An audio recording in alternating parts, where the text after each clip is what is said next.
Bem-vindo! O AMEI de hoje está mais do que especial. Eu estou aqui com o cofundador da Opti, que é a maior rede oftalmológica da América Latina. Eu tenho o prazer de ter aqui como meu convidado o Dr. Takashi. Muito bem-vindo, Dr. Takashi. Muito obrigado pelo convite. Olha, primeiro vou dizer que você parece muito jovem para ter esse currículo todo. Você começou muito cedo? Eu já venho de uma família tradicional de oftalmologistas, né? Meu pai e meu irmão mais velho são oftalmologistas e são de carreira acadêmica. Né? Meu pai foi reitor, chefe da Unesp, da Universidade Estadual de São Paulo. E, bom, vamos falar um pouco da Opti, que você é um dos fundadores, cofundador. A Opti, ela tem no Brasil inteiro. Qual é a dimensão da Opti? Atualmente nós temos 88 unidades em 7 estados, são aproximadamente 2.000 oftalmologistas e atualmente a gente tem realmente focado em educação, pesquisa e oferecer o melhor serviço oftalmológico para os pacientes. Certo. Você também é reconhecido como uma referência internacional. Você tem uma agenda bastante impressionante. Eu sigo você no Instagram e eu vejo que um dia você está na Rússia, outro dia você está na Malásia, outro dia você está na China, outro dia você está em Portugal. Fala para mim um pouco dessa sua carreira internacional. Sim, eu tenho muito foco em pesquisa, né? Eu fiz doutorado em lentes intraoculares na USP e pós-doc em... Lentes o quê? Lentes intraoculares. Ah, é o que você bota no pessoal da catarata? Exatamente, exatamente. E o pós-doc? E o pós-doc também em lentes intraoculares na Unifesp, né? E essa pesquisa eu faço em parceria com os grandes laboratórios que desenvolvem essas novas tecnologias. E eu apresento nesses congressos, nessas cidades, exatamente as novas tecnologias e com os novos estudos, inclusive estudos que são utilizados no FDA, né, para aprovação da lente nos Estados Unidos. Por exemplo, nos Estados Unidos você já foi várias vezes, né? Eu vou para os Estados Unidos uma média de 5 vezes por ano, exatamente por causa a gente tem os ad boards, né, das indústrias, né, onde a gente discute o futuro da tecnologia intraocular. Você tem clientes, pacientes famosos, assim, você trabalha muito em Brasília, no hospital, no HOB, né, no Hospital dos Olhos de Brasília. Eu imagino que você deva ter ministros, juízes, pessoas...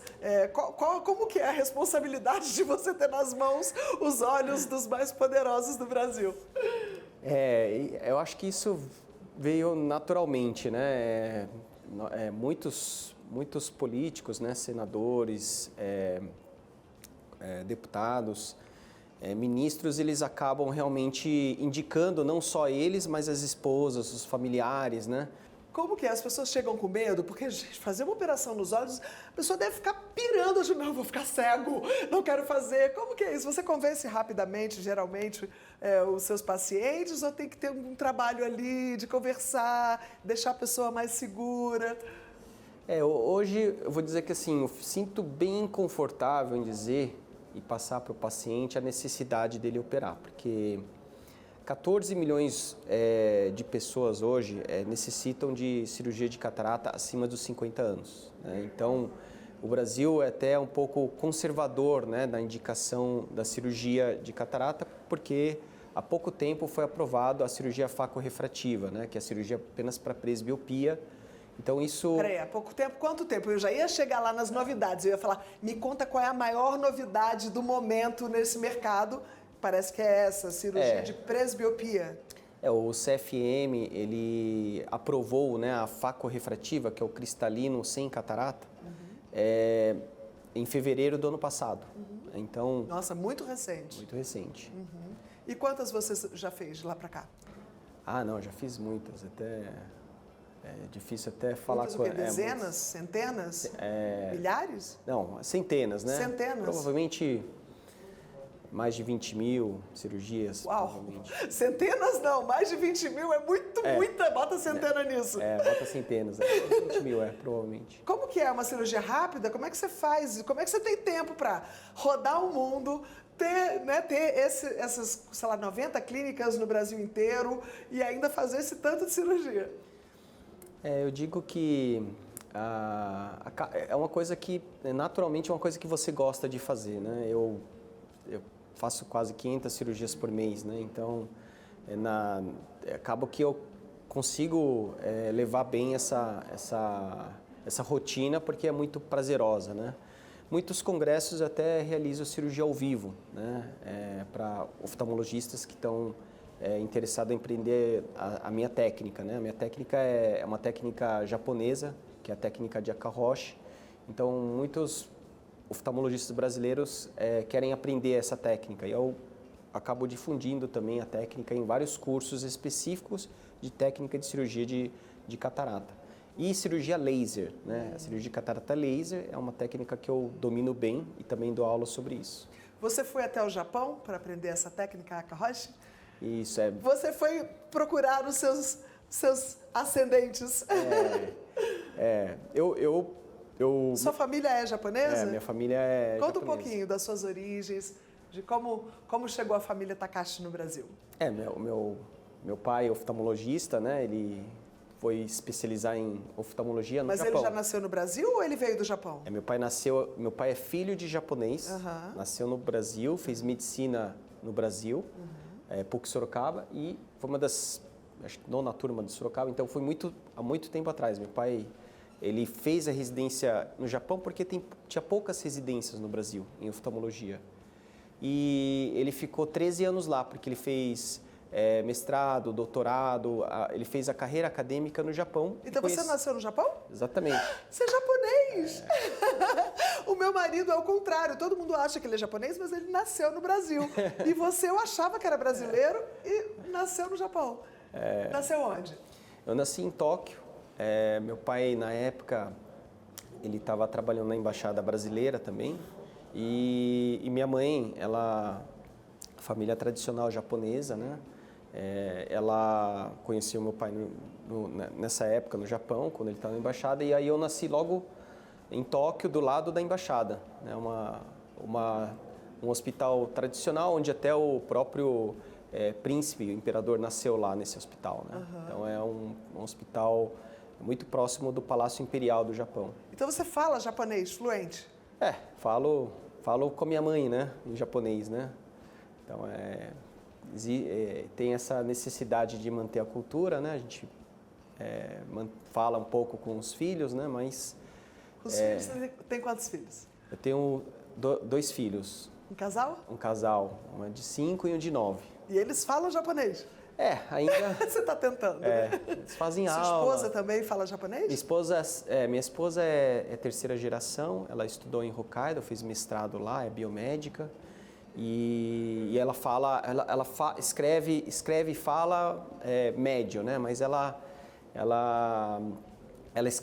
escreve melhor que eu escrevo, né? Então, quer dizer que ela realmente já está habituada, já está entrosado, né, com a cultura japonesa há muito tempo, né? Então, eu imagino que deva ter facilitado muito, né, quando você foi para lá fazer essa especialização, o fato de você falar japonês. Quantas línguas você fala? Você fala japonês, português? Inglês. Inglês?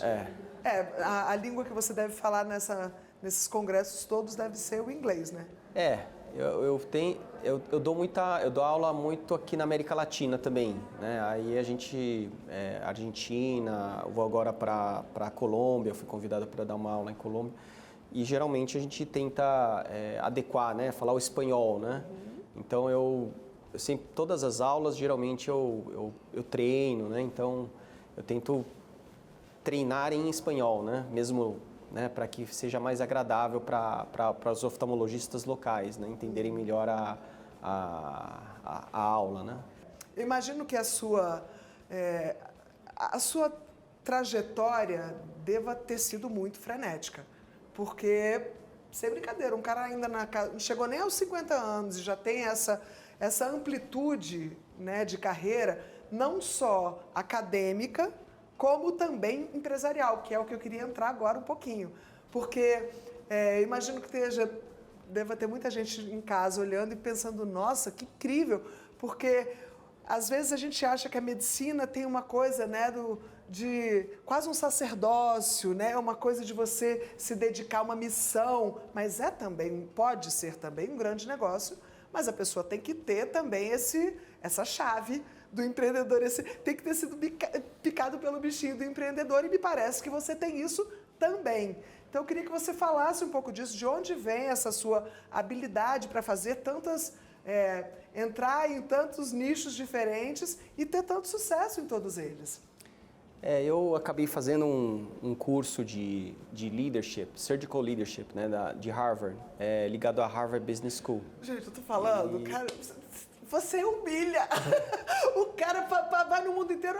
Então, onde é que você aprendeu? Eu achei que ele ia falar, não, então eu estava aqui. Não, foi para Harvard fazer o curso de leadership. Maravilhoso isso. Eu tô incentivando isso para mostrar para gente que dá para fazer, dá para você se especializar, que não tem idade para isso, né? Que não tem... Os limites é você que vai colocando. E se você coloca o limite lá em cima, é lá que você vai chegar, como, por exemplo, o Dr. Takashi, que está aqui, que teve essa trajetória tão incrível. E aí, você voltou de Harvard e foi aí que você começou essa expansão. A Opti começou quando? A Opti começou em 2017, mas nós traçamos isso em 2015, né? O projeto foi sendo conversado, né? Então, em fevereiro de 2015, nós procuramos o Fundo Pátria, o Pátria Investimentos, que hoje é a maior private equity do Brasil, se não for da América Latina, né? Eles têm quase 5 bilhões em assets, 50 bilhões de dólares em assets, né? 50 bilhões de dólares em assets. Eles têm histórico conhecido, Drogasil, DASA, Fruit Açaí, Smart Fit. Né? Então, eles têm vários projetos de realmente consolidar o mercado, né, que é fragmentado, e depois, às vezes, fazer um IPO da empresa. Né? Então, eles têm rede de hospitais, rede de convênios. Fundo de novo? Desculpe. Fundo Pátria, Pátria Investimentos. Pátria Investimentos. Eu vou te pedir só um minutinho, a gente vai fazer um break, e aí na volta do intervalo a gente vai falar do Fundo Pátria, claro, e de como isso escalou aí o seu lado empreendedor. A gente já volta, não sai daí.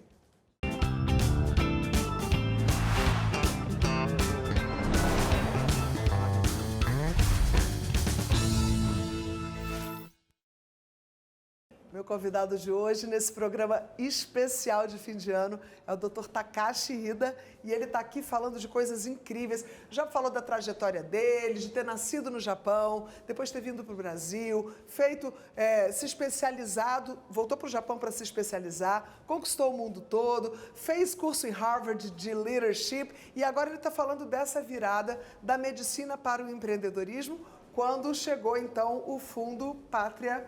E aí vocês fizeram essa parceria? Nós temos um modelo associativo, né, onde a gente fica sócio do fundo e a gente faz a empresa crescer juntos. Né? Esse modelo existe em vários lugares do mundo. Nos Estados Unidos tem 21 grupos de private equity em oftalmologia. Na Austrália, na China, na Europa, né, vou dizer que eu conheço todos os grandes grupos, redes de oftalmologia da Europa. E todas essas reuniões de treinamento também são feitas para esses grandes grupos, né? Na Malásia, na Singapura, na China. Então, esses grandes grupos estão listados na bolsa, já fizeram seu IPO há 10, 15 anos atrás. E eu vi que é uma coisa que realmente funciona, né? Então, aqui no Brasil, nós temos outros grupos, né, mas nós somos o maior grupo e que começou exatamente esse movimento, né, que já estava vindo de outros países. Né?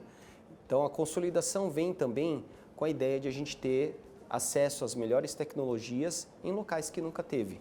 Né? Então, a unificação das clínicas de oftalmologia fazem com que você consiga colocar a melhor tecnologia naquele lugar, porque sozinho a tecnologia é muito cara. Então, isso faz com que a gente consiga oferecer isso para toda a população. Agora eu vou falar de uma coisa que faz os meus olhos brilharem e que a gente conversou da primeira vez que a gente se encontrou aí alguns anos atrás, que a gente falou que tinha alguma coisa em comum, que era, eu tinha acabado de voltar da Amazônia, que eu tinha, como embaixadora da paz, ajudado uma ONG que fez cirurgias de crianças com fissura lábio-palatina. E aí você falou para mim que já tinha feito muita cirurgia de catarata na Amazônia. Conta para mim um pouco disso, porque, gente, além de tudo, ele ainda tem esse lado voluntário, social, que ele faz e que é muito, muito admirável. Queria que você contasse um pouquinho. A minha vida de voluntário começou com meu pai, né? Meu pai, em carreira acadêmica, ele sempre foi voluntário. Ele já visitava o Projeto Rondon Humaitá, já atendia a ribeirinha da Amazônia e os indígenas, né? A gente recebia pessoas da FUNAI em casa, com indígenas, desde que eu tinha 12, 13 anos, né? E desde então, meus irmãos, a gente começou a participar. E depois, durante a faculdade, a gente já atendia voluntariamente os pacientes da ribeirinha lá do Rio Amazonas. E depois que eu me formei, eu comecei a fazer a cirurgia de catarata nas tribos isoladas da Amazônia. Eu participei de diversas ONGs, né? 2 ONGs que eu participei foi o Expedicionário de Saúde e os Médicos da Floresta, que são 2 ONGs que fazem trabalhos fantásticos. E desde então, eu tenho sempre feito esse trabalho com vários outros colegas, vários outros especialistas. Mas como que é a logística disso? Vocês chegam lá nos isolados, que o próprio nome diz, nos lugares mais remotos. E como é que vocês levam equipamentos? Você faz com laser lá? Como que é para chegar até lá com essa tecnologia toda? Os locais são muito inacessíveis. A gente tem o suporte da Marinha, do Exército, né, do governo brasileiro, né, para levar os equipamentos. São toneladas de equipamentos, né? Eles fazem tendas tipo de estrutura de guerra, né? Colocar ar-condicionado, gerador, não tem luz, banho gelado, comida racionada. São vários dias, não tem internet, né? Então, assim, são vários dias, de fato, todos ali doando o seu trabalho. Chega a ter até mais de 100 pessoas, né? A gente tem todas as especialidades e todo mundo trabalhando em conjunto. A gente começa bem cedo e termina bem tarde. E são cirurgias bem difíceis, bem desafiadoras. Acaba que, como muitos desses indígenas nunca tiveram acesso à saúde, então a gente tenta fazer o mais simples possível, né? Porque não tem como fazer a laser. A gente acaba oferecendo o mais tradicional possível para a gente poder resolver o problema dessa população. E como que é isso? É com um bisturi? A gente faz a cirurgia tradicional. É um bisturi, né? Geralmente uma microincisão. A gente usa uma tecnologia de facomistificação, que é o que a gente usa hoje associado ao laser. Coloca uma lente intraocular monofocal, que é só para longe, né? E depois a gente dá o óculos de perto. Essas pessoas, muitas vezes, quando eles têm catarata, eles ficam inativos. Uma das primeiras coisas que eles pedem para nós, quando a gente tira o curativo, é se eles podem caçar, fazer as atividades laborais, né? Eles querem ser ativos naquela tribo. Então, isso que é interessante, é a primeira coisa que eles perguntam. E de fato, é muito emocionante, né? Porque toda vez que a gente tira o curativo, os anestesistas, os médicos vão lá na ala da oftalmologia e vê realmente aquele, né, o milagre acontecendo, que de fato muitos não sabiam que existia essa cirurgia, né? Então, E nesse caso, eles estavam com a visão muito comprometida? Muito, a maioria deles muito comprometida. E aí, de repente, mesmo sendo com o bisturi, tira o curativo e o cara tá vendo? Exatamente. Gente, é muito Exatamente. lindo. É milagre. De arrepiar. É de arrepiar, realmente é de arrepiar.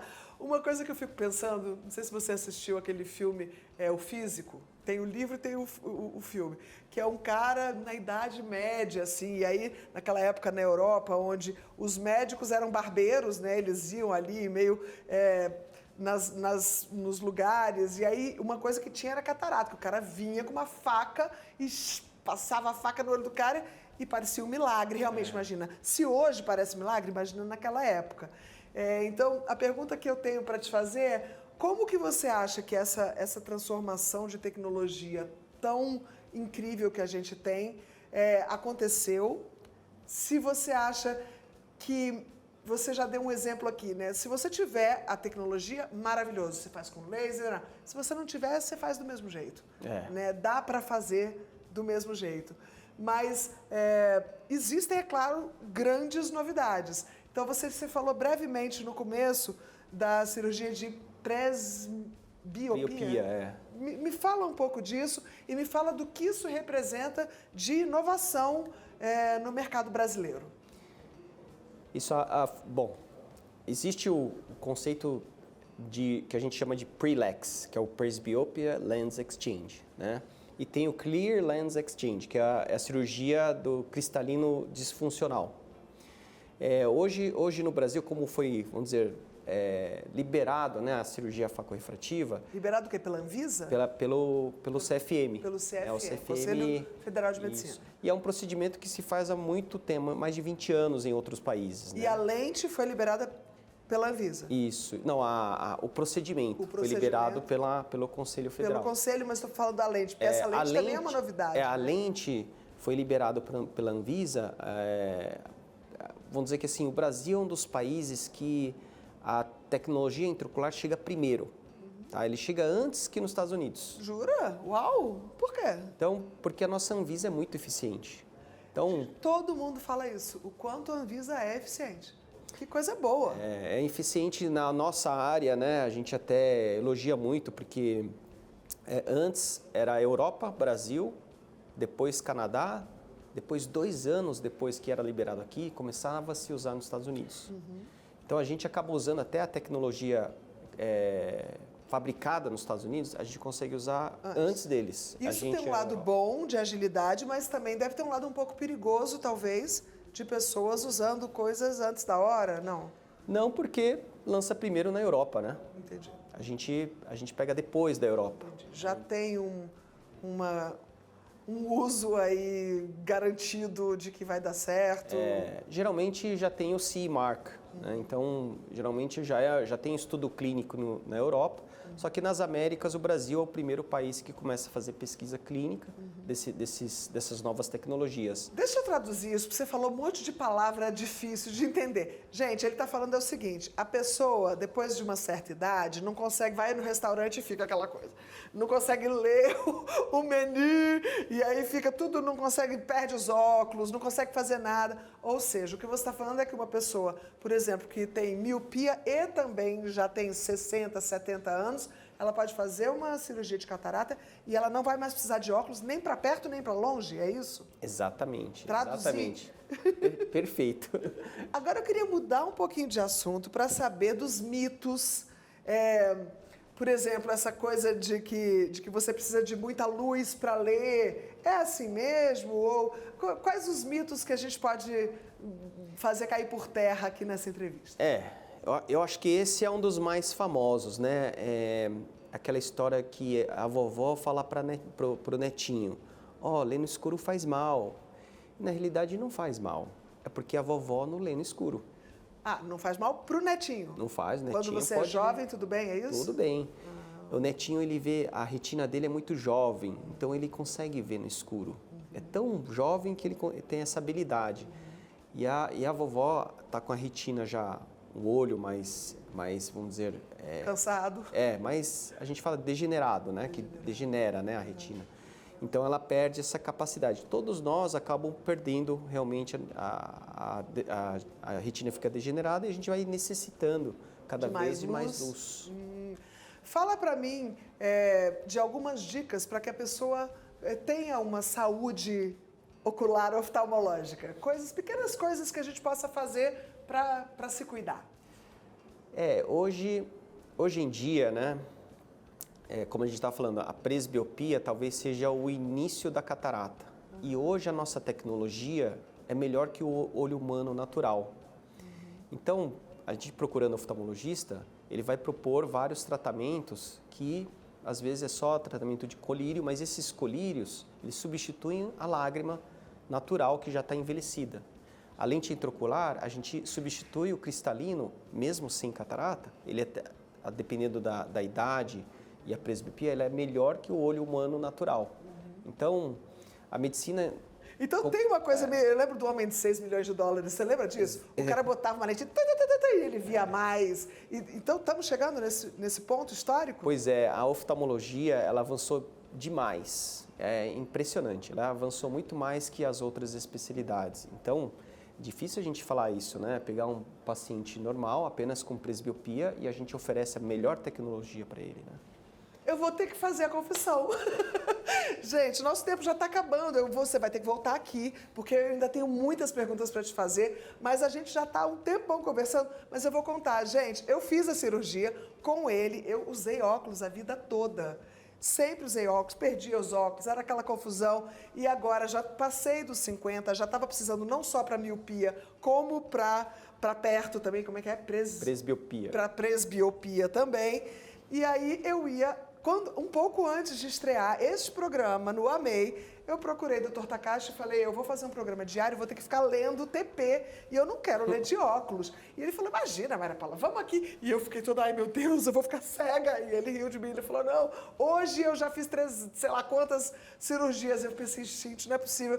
Enfim, eu tive coragem, fui lá, fiz exatamente essa cirurgia que ele está falando. Eu não uso óculos nenhum agora, nem para perto, nem para longe. Tô vendo até o que não tem, gente. Tá uma loucura. Os meus olhos estão de verdade perfeitos. Queria te agradecer, não só por ter vindo aqui no nosso programa especial, mas também por ter me proporcionado essa visão maravilhosa. E eu acho que eu fui uma das primeiras, né, a usar essa lente. Eu fui uma das precursoras, viu, gente, a apostar nessa tecnologia nova. E, enfim, eu senti vontade de compartilhar com o público, porque eu sou uma pessoa que posso dizer que o negócio dá certo, porque eu estou aqui vendo tudo. E também porque, é claro, eu fiquei com medo antes. Eu falei, não, vamos fazer mês que vem. Eu fiquei dando uma enroladinha assim, pensando, cara, porque os olhos da gente são as nossas maiores preciosidades. E mexer no olho, num olho que está bem, que está vendo, né, é uma coisa delicada. Mas no final eu recomendo, porque de verdade eu estou vendo melhor que nunca. E agora, então, para finalizar, eu queria que você desse um recado final para as pessoas que estão ouvindo a gente. Aliás, 2 recados. Um para os pacientes, para as pessoas que estão precisando de cuidados oftalmológicos, e um também para os profissionais da área. Eu acho que, bom, uma mensagem para a população é que realmente não fiquem muito conservadores em procurar ser oftalmologista e ver uma possibilidade de realmente um tratamento e uma qualidade de vida melhor para você ter uma visão com melhor qualidade.